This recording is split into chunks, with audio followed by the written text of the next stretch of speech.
Wow.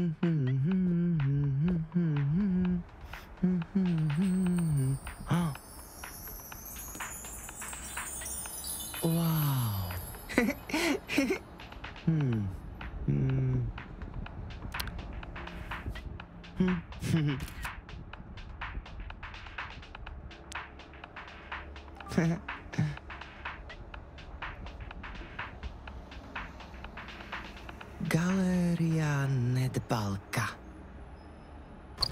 Ahoj, Hugo. Teším sa, že si konečne prišiel. Ahoj, ty si ma čakala? Kto si? Ja som múza. Rada ľuďom otváram oči a srdcia, tak obrazne.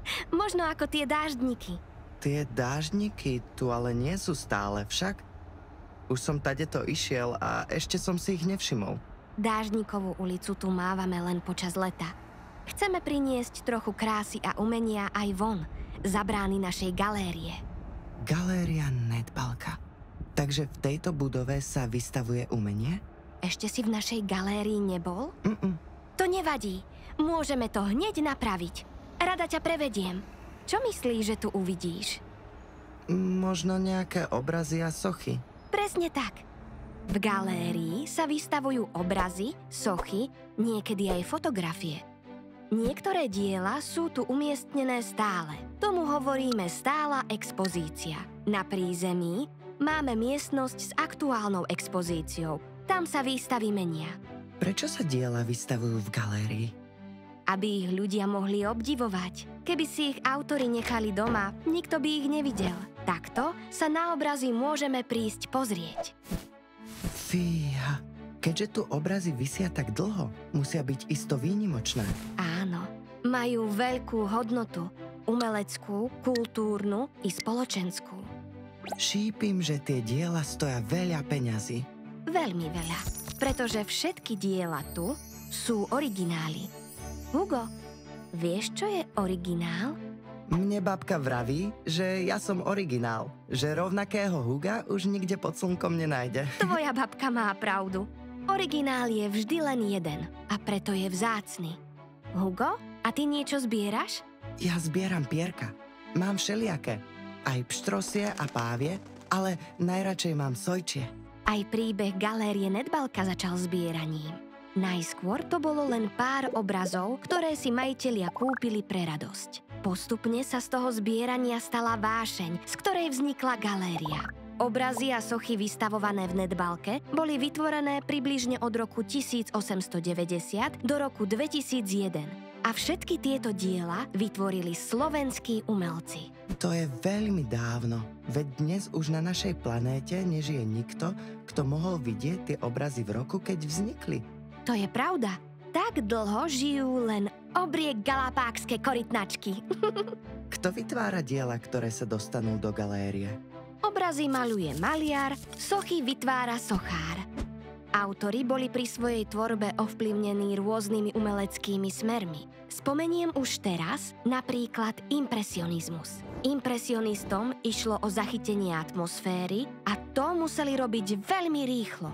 Obraz tvorili krátkými dotykmi štetca.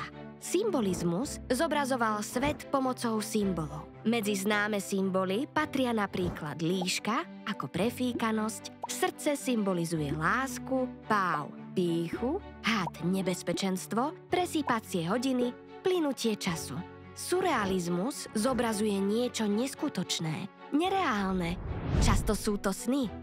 Tých smerov je nejako veľa. Impresionizmus, symbolizmus, surrealizmus. To zďaleka nie je všetko. Poznáme aj ďalšie smery. Názov kubizmus je odvodený od anglického slova cube, kocka.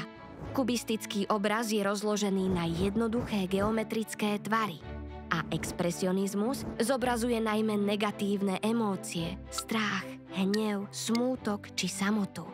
Umelecké smery, to je mi už teraz ako tak jasné. Ale ako umelci vedia, čo majú tvoriť? Hovorí sa tomu inšpirácia. Umelca najskôr niečo nadchne, aby niečo vytvoril. Napríklad naše Slovensko, jeho hory, príroda, ľudia pri rôznych činnostiach a tak ďalej. A bola tu galéria odjak živa? Veru nie. Bola tu banka a pred bankou to bol obytný dom, v ktorom boli byty. Tu vnútri pôsobí všetko moderne, veľkolepo a útulne zároveň. Je tu príjemné svetlo. Galéria má 4 poschodia a na streche je svetlík. To je sklený otvor, ktorý prepúšťa dnu prirodzené svetlo. To je ten svetlík? To je iné umelecké dielo. Vytvoril ho mladý slovenský umelec Ašot Haas. Pri jeho tvorbe boli použité až 4 tony skla. Toto dielo nie je v galérii len tak náhodou. Má protipožiarnu funkciu. Naša babka vravieva, že netreba maľovať čerta na stenu. Radšej by som si obzrel obrazy. Som rada, že som v tebe prebudila zvedavosť. Chcem ťa veľmi pekne poprosiť, aby si sa nedotýkal žiadneho vystaveného diela. Minule som doma chytil prstom fotku a zostali na nej otlačky. Neboj, diel sa nebudem dotýkať. Na každom poschodí pracujú pani kustódky. Ak by sa niekto nesprával podľa pravidiel, isto by zakročili. Kustódky? To sú niečo ako strážkyne pokladu? Dá sa to tak povedať. Dávajú pozor na vystavené diela a informujú návštevníkov o umeleckých predmetoch. Budem si pamätať. Výborne. O galérii už vieš dosť. Poďme si ju teraz spoločne prezrieť. Na umení je fantastické, že obdivovatelia si často na diele všímajú niečo iné.